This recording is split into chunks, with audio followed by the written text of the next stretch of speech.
Assalamualaikum warahmatullahi wabarakatuh.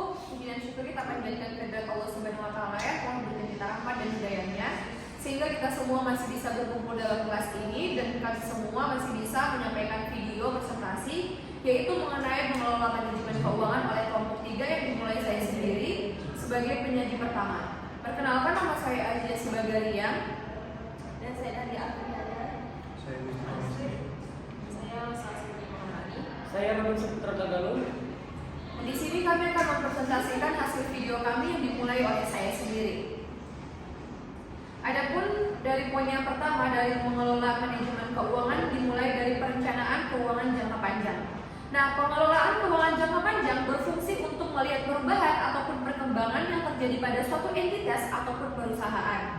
Nah, perencanaan ini bertujuan untuk membuat rencana keuangan agar dapat mencapai tujuan keuangan jangka panjangnya. Nah, bagaimana sih cara kita agar perencanaan jangka panjang tersebut dapat berjalan sesuai dengan apa yang telah kita lakukan? Nah, langkah yang pertama adalah menghitung dan mencatat total pendapatan. Bagaimana cara kita menghitung semua total pembelanjaan dan dapat dialokasikan dana setiap bulannya dengan efektif. Yang kedua, membuat anggaran belanja rutin. Nah, dapat menuliskan apa saja pengeluaran yang terjadi pada perusahaan agar semuanya semakin terstruktur. Yang ketiga, menentukan prioritas keuangan. Contohnya seperti pembelian aset. Kalau misalkan pada masa sekarang tidak perlu melakukan pembelian aset, maka pembelian tersebut dapat ditunda dan memprioritaskan untuk kebutuhan keuangan yang lebih baik untuk hari ini. Nah, selanjutnya adalah pemateri kedua yang dilakukan oleh Dalia Priana, dimulai dari poin keempat. Oke, saya akan melanjut dari materi yang kedua, yaitu yang keempat adalah mencatat semua pengeluaran. Nah, catatan pengeluaran dapat menjadi bahan evaluasi untuk melakukan perencanaan keuangan atau dapat mengurangi pengeluaran yang tidak penting dan dapat dikurangi pada bulan selanjutnya atau periode tertentu. Dan yang kelima yaitu menyiapkan dana darurat. Nah, dana darurat menjadi hal yang sering dilupakan oleh individu atau perusahaan. Padahal dana darurat memiliki fungsi penting untuk mendanai anggaran pengeluaran yang mungkin dibutuhkan secara tiba-tiba pada periode tertentu. Dan yang keenam yaitu menjaga rasio utang. Untuk dapat menjaga rasio utang, individu atau perusahaan harus mempertimbangkan pembelian barang sesuai dengan kebutuhan yang dimiliki agar pembelian konsumtif dengan sistem utang tidak melonjak. Dan yang terakhir yaitu memisahkan tabungan dan dana investasi. Sangat penting bagi individu atau perusahaan untuk dapat menyisihkan pendapatnya dan melakukan investasi dan menabung.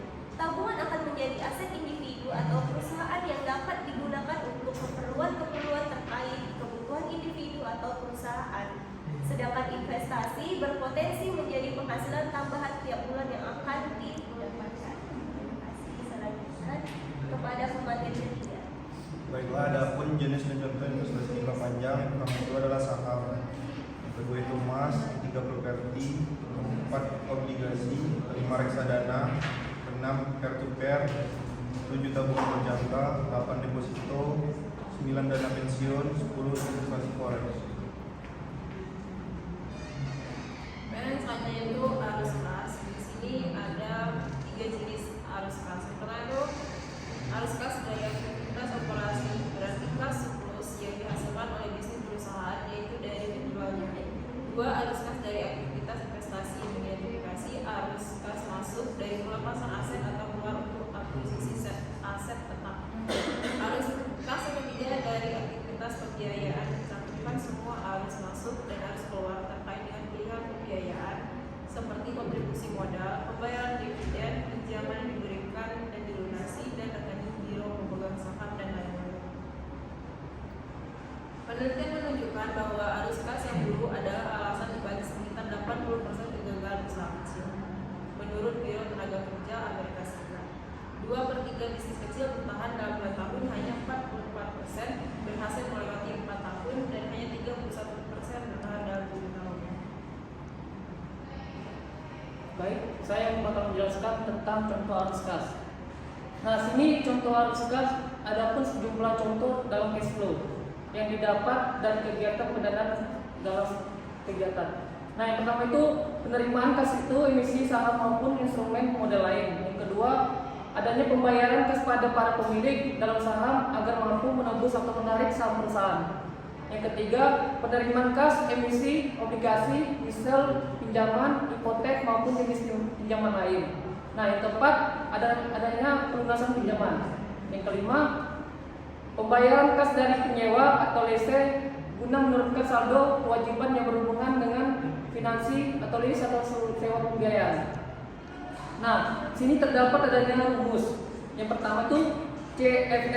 CFF ini adalah cash flow from financing, aktivitas atau arus kas aktivitas pendanaan. Yang kedua CED. CED ini adalah arus kas yang masuk dari penerbitan utang atau ekuitas. Yang ketiga CD. CD itu adalah kas yang dibayar sebagai dividen. Yang keempat RP adalah pembelian kembali atau ekuitas dan dalam utang. Nah, ada juga nih contoh kasusnya yang harus kita ketahui. Sebuah perusahaan harus memiliki informasi di bagian aktivitas pendanaan pada laporan arus kas pendanaan. Nah, yang pertama itu pembelian saham kembali sebesar 100 juta yang termasuk sebagai arus kas yang keluar. Nah, yang kedua penerimaan utang jangka panjang sebesar 300 juta yang termasuk sebagai arus kas yang masuk. Yang ketiga pembayaran utang jangka panjang sebesar 50 juta yang termasuk sebagai arus kas yang keluar. Yang keempat, pembayaran dividen sebesar 40 juta yang termasuk sebagai arus kas yang bakal masuk. Baiklah, terima kasih untuk teman-teman semua yang telah memaparkan materi dengan sangat baik. Demikian materi presentasi kami, kurang lebihnya kami mohon maaf, kepada Tuhan kami mohon ampun. Wabillahi taufiq wal hidayah. Wassalamualaikum warahmatullahi wabarakatuh.